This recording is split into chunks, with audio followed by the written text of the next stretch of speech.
Good morning. I hope you can hear me okay. This is my first day using the micro, so yeah, let's see how it goes. Welcome everyone. I thought that for this week I would like to do a reading blog. So my friend Sarah, I know you're watching, my friend Sarah recommended me this book a few weeks ago, and I didn't know what it was about, so I didn't think I wanted to pick it up. But the other day I found this short review about it. I'm like, okay, I need to read this. This is for me. So the book is Tender is the Flesh, o Cadáver Exquisito en español, in Spanish. So I thought that this book has been around for like 7 years now, so it's not like a super new book, but I didn't see it until this year, so I don't know if it's becoming more popular in Spain, or I don't know, but I saw a few videos of people that already have read it in English. It's from an Argentinian author, and the premise of the book is that there is a virus, hello COVID, there is a virus going around that affected all the animals, so people can no longer eat animal meat, so they decide to make human meat legal. Yeah, that's the premise of the book. So I started reading it a few days ago, and I read like, I don't know, 15-20 pages, and I was like highlighting so many things in the book, and I was like, okay, probably I want to share my thoughts here and the process of reading it, and it can be interesting. So that's what we're going to do this week. I have the book on my Kindle, and well, I'm reading the book in Spanish because the author is Argentinian, but probably what I'm going to do is to try to find the book in English. I probably want to read some of the quotes or the things that I'm highlighting. So yeah, I'll mention it in English, but I'm reading them in Spanish. That's it. So grab a coffee, grab something to drink, and let's go.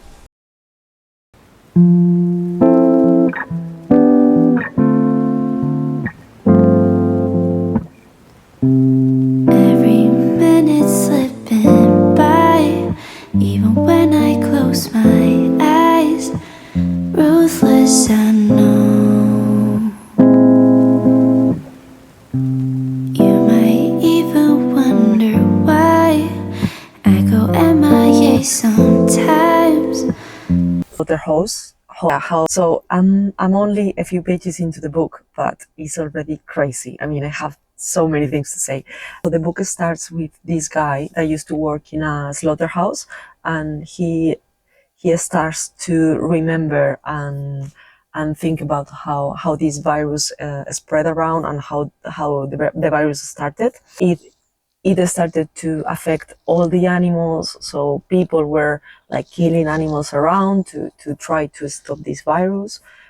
Also, some people already started to become cannibals. They mentioned that they did some studies that explaining that only eating plant protein wasn't enough, and they needed like a new source for animal protein. So that's why they decided to make human meat legal. It's crazy. People were hunting immigrants or poor people and start eating them. And to make it like more appealing to people, the government decides to like throw an ad and make some publicity of the new meat they were selling, and they call it a special meat. So all words related to human, like human, person, things like that, are all forbidden. So they start this process of dissociate people from this product and new meat that they are eating. So they call it special meat, special kidneys, things like that. This guy, because he used to work in a slaughterhouse, now he works in this new processing plant when they keep these products or heads that in fact they are people, they are humans. So they keep them there, they feed them, and then they slaughter them at the end. There is this guy called El Gringo that works in this processing plant, and he's showing around how they work to a German guy that he's thinking about investing in the business. This guy El Gringo, he's explaining to him how the plant works, how they keep these products in cages. They remove their ability to talk, so they made them like less humans. How they keep them separate, so each person, head or product, are in a separate cage to avoid violence, to avoid fights and things like that. But they also talk about the produce more products. So they mainly use artificial insemination because they say it's easier, is less messy. But they keep some subjects that are called stats, that they can. I mean, they let them be with females, but not they cannot like make them pregnant. They also have like the breastfeeding station, so that they are some females just held there to produce milk, or another ones that are pregnant that even they don't have arms, or they don't have legs, and they are like kept in a table without arms or legs. I mean, it's crazy to think about. In my mind, the fight that I'm having with this book all the time is that I keep picturing us as humans, as us, and I keep thinking like, oh my god, this is crazy, this is horrible. But at the same time, I'm thinking, this is the same thing that happens to animals now. That is happening now. I'm a vegetarian, and why I keep thinking it's like, oh my god, but this is happening, and probably if we read it as animals suffering the same fate, uh, maybe it won't produce this experience in us. But I mean, it's crazy to think about. So I'm like 3-4 chapters in, and is very interesting. So I'm going to keep reading, and I'll catch up with you later.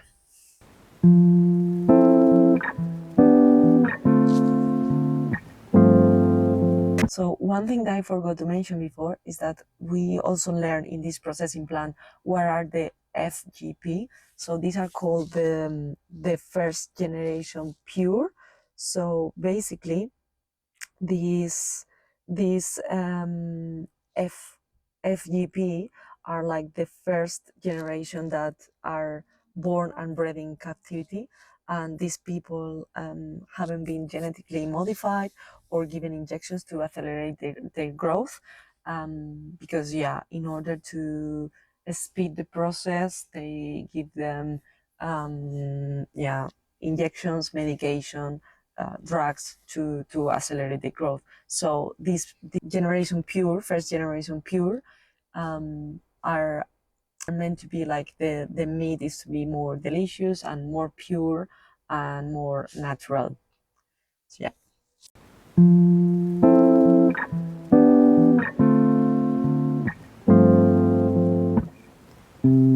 Every minute slipping by, even when I close my eyes. Ruthless, I know. You might even wonder why I go MIA sometimes. I can't deny. Try to hold on to the things I can't keep. Slipped through my fingers, I was losing control. Took a couple months till you knocked on my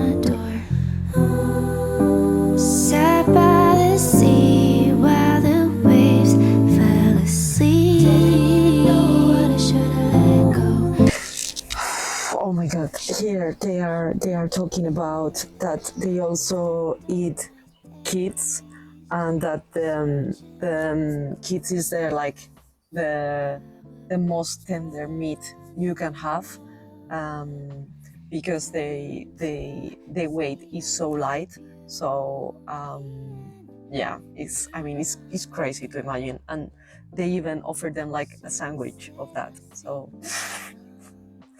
this book. Time again, I'll go. Hey guys, it's a new day, change of background and everything. So I'm going to talk to update you a little bit of Tender is the Flesh. I've been reading for a couple of days now, and well, it's a short book, but I'm trying to read it like slowly to try to integrate it, and I'm highlighting a lot of things and thinking a lot about it. So yeah, let's do a bit of an update. I got to the second part. So yeah, let's talk about that. So this our main protagonist, the one that works in a slaughterhouse. We found out that he lost a child when he was a baby. So he lost it due to a sudden death, and he's devastated about it. This guy was married, and the name of the guy is Marcos, by the way, or Marquitos. He was married to a woman called Cecilia, and Cecilia decides to go with her mom to spend their like the period of grief, and yeah, just to recover from it, because they were both very affected by it. So we follow Marcos in this process that he has to destroy the crib and all of the things they have in the room for the kid, because they've been looking for to have a baby for a long period of time. They had like reproductive issues, things like that. So when they finally get the baby, the baby dies like very, very soon. So he's very affected by it. One day, Marcos receives a package from one of his bosses, and this package is a female. So it's a female that has been raised for meat. It's a FGP, so it's this first generation pure. So the boss gave it to him as a gift, telling him like, you can do whatever you want with her. You can like slaughter her in a couple of days. You can keep raising her to have more meat in the future. So whatever you want. And this our protagonist Marcos is disgusted with the idea, but he decided to keep her. So he doesn't know what to do with her, but he decides to keep her. So he keeps her you will keep like the horses and stuff. So he decides to keep her there. He gives her food, water, he cleans it. And then when you have like these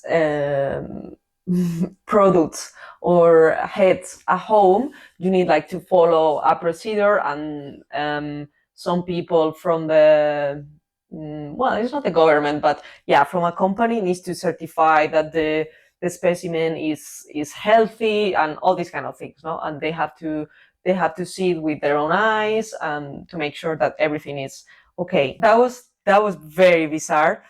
After that, we follow Marcos in the process of hiring a new person for the processing plant of the slaughterhouse. And I mean, this book is so graphic. It's so they explain things as they are. So it's incredible. Like there were moments that I had to stop reading, and I mean, I'm very used to like very gore stuff, but imagine the inside of this slaughterhouse gave me the grips. So there were times that I couldn't keep reading. But I don't want you to read everything to you, because it's a bit too much. But yeah, I selected like a couple of quotes that I want to share, and you can see the tone of the book. She shakes, slowly at first, and then more forcefully. The movement is so violent that she frees her feet from the loose straps that hold her up. She falls with a thud. She trembles on the floor, and her white skin gets smeared with the blood of those whose throats were slit before her. The female raises an arm. She tries to stand up. The worker turns around and looks at her with indifference. He grabs a captive bolt pistol, puts it to her forehead, and pulls the trigger. Then he hands her back up. So, and this is like not even one of the most bizarre things or the more specific, like explicit things that you will find in the book. But I mean, it's a good representation of the book and how the book develops. In parallel to this, Marcos has a sister that they don't talk that much, but they keep in contact because the Marcos' father is in a geriatric center and a care center. He's very old. He has like a kind of dementia, so he doesn't remember Marcos most of the times he goes there. And this is one of the reasons that Marcos keeps working in this job, to support his father financially, to pay for this care center, and to make sure that he ends his life in a good way. Like there are many people that when they get old, they are like fed to other people, things like that. They have a very tragic ending. So he wanted to make sure that this situation doesn't happen to his father. Her sister is very annoying to him. Like her sister kids play to this game that is called Exquisite Corpse. That is like the name of the book in Spanish, like it's Cadáver Exquisito, and they play to see like, okay, we see this person. How will this person taste like? And she's very hypocrite, saying like, kids, leave it alone because we don't eat people. Or are you like animals or like beasts? And it's very like, okay, but you are serving human meat to your kids every day. So at this point, it also made me think like, okay, why is not veganism an option here? So they talk about it a little bit at the beginning of the book, that they said like plant protein is not enough, but they don't give much of an explanation. So I guess there are people like Marcos that refuse to eat meat, and they should be like vegans as well, that they are not eating meat, but the majority of the society are not like that. And I mean, to be realistic, I would say like probably is what will happen in the real world. Like, will people be willing to give up meat and everything related to animals, or they will go to the best possible alternative if they are like very dissociate from the whole process? Probably it will happen. So yeah, it's not that weird. So, yeah, we have a lot of scenes about how this processing plant works, and I mean they are horrific. It's unbelievable, to be honest. And I kept thinking like, okay, this is horrible, and it's explained with humans to make people this reaction. But I mean, it's a good way to talk about what is happening to animals without explaining it. So yeah, here is that. At the end of the first part, we discovered that Marcos is starting to have some feelings for the female. So the female cannot talk, cannot do anything, I mean, she can learn to do things, but in a very basic way. And at the beginning, she is like very aggressive and all these things. But then Marcos tried to teach her, some things. And well, at the end of the first part, Marcos says, and I'm going to read it to you. He says like, so yeah, at the end of the first part, Marcos says something that is like, wow. He says what he wants to do is prohibited, but he does it anyway. It's very implicit that he wants to have relationships with the female, and he does so.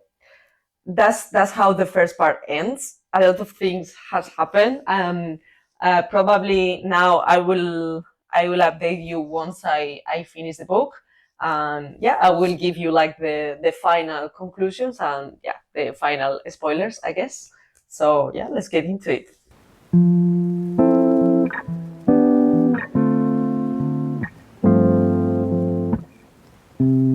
Every minute slipping by, even when I close my eyes.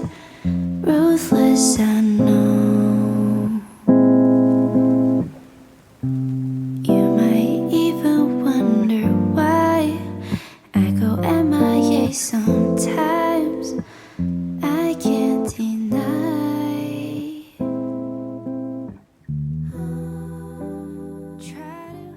I finished the book. It was a lot. It was a lot. I loved it. This book blew my mind. I mean, it's a five-star book for me. Probably is going to be like one of my favorite reads of the year. I'm sure about that. This book has been amazing. It's been amazing. So where should I begin?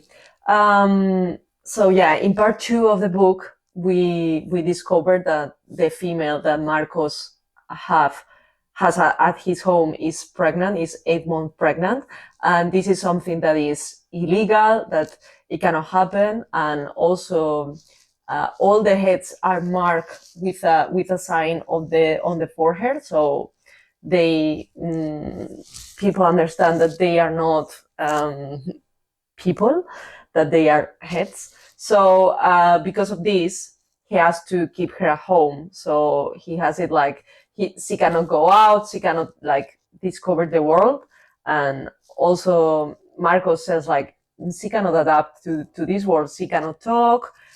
He's been in a totally different environment, but I can keep her safe at home. And this baby that she has is my baby, is my son. So I'm going to take care of her. We also discover more bizarre things that are happening in this world. I mean, the environment is amazing. We discover people that are hunting these heads. So they leave them in a space so they can like run around. They want males. They want pregnant women because they are more fierce and they are like less. They are like more willing to attack them and to be more aggressive, but that's what they want. We discovered there are laboratories doing experiments with people, or people that pay some services to have sexual relationship with these heads and then killing them and eating them. People eating people alive is crazy. We also have like it's called a church of immolation. So this kind of cult where people sacrifice themselves, like, okay, I live enough and I had a good life, and now I'm going to give myself to the most needed people, and they sacrifice themselves. But it looks like something that they haven't decided by themselves. So yeah, kind of a cult that they are convinced to do that. And then they are given to these people called the scavengers. So they are like the ones left in the society, like poor people, immigrants, these kind of things that are like waiting outside the processing plant to eat these people alive. It's kind of crazy. It reminds me a lot of the Purge, the movie of the Purge. And yeah, it has the similar vibe. I mean, I would love to see this book adapted to a movie. I would be very curious to see how they can do it, being so explicit and so bizarre. One thing that made me think a lot about the book is like, we never really discover if the virus is true or not. So they keep playing with this idea that maybe it's a conspiracy from the government to control them, to control the overpopulation. So we never really discover if this is true. And that's something that is, wow, that is crazy to think about. But they have people like scared of, for example, if a bear pulls on you, that you can get the virus, or if a mosquito bites you, that you can get the virus and die. So this is very crazy. And in these laboratories, they are kind of doing experiments with some heads, and they also have animals where they are doing experiments with. So it can think like, okay, we are looking for a cure, so that means that the virus is still there. It's crazy to think about. And at this point, almost at the end, is when I kind of guessed the end, because it was, for me, it was clear that was going to happen. So I think I mentioned before that Marcos has lost a baby, and because of that, her relationship with his wife is a bit well, non-existent. So the wife has been living with the man for so many months now, and they it looks like they split apart. At some point at the end, the female that he has at home gets into labor, so she's going to deliver the baby. He's very scared. He doesn't know what to do, so he calls his wife, because his wife is a nurse. So he calls her like, please, I need you to come home right now, and I need you to have an open mind and to bear with me on this. So when she arrives there and she sees what happened, like he got another woman pregnant, and not just another woman, like not even a woman for them, like a head pregnant. It's like, what do you do? This is illegal. This cannot happen. And he was like, but it's my baby, is my kid. So what else could I do? The wife helps the head to deliver the baby, and we have this weird scene where this female is trying to hold her baby, because even if you haven't had any contact with the environment, you have your instincts, no? And her instinct as a mom is to take care of her baby and to hold the baby.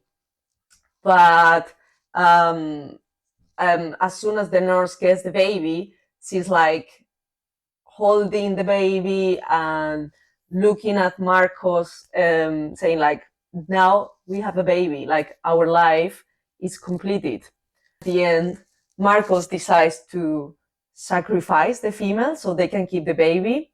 And it's a very bizarre ending, because Cecilia, the wife, that was shocked that her husband get this head pregnant and is having a baby with another woman.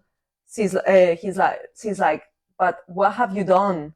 But at the end, she's like, are you crazy? Why did you do this? Because we can have kept her, and she could have given us like more kids, which is like, wow, like how easy it can be to change your opinion and to jump on board in something crazy. And the book ended with a quote that blew my mind, from Marcos, that he said, she had the human look of a domesticated animal. And that's how the book ends. And this book has been a journey. I mean, I loved it. I kind of spoiled everything, but I think it's a very good book to read. As I said, I would love to see a movie about this. I don't know if it will happen. I saw that now in Spanish, this book is going around a lot. So the book is from 2017, but I don't know why it's going. Yeah, people are reading it a lot. I didn't hear anything about it in 2017, but I saw many people that read it in English. So I'm not sure. But yeah, I love this book. I highlighted so many things, and probably It's one of these books that I will read again. It makes you think a lot, and I'm sure like the second time you read it, maybe it will hit a bit different. But yeah, I think it's a good way to talk about veganism without really talking about veganism.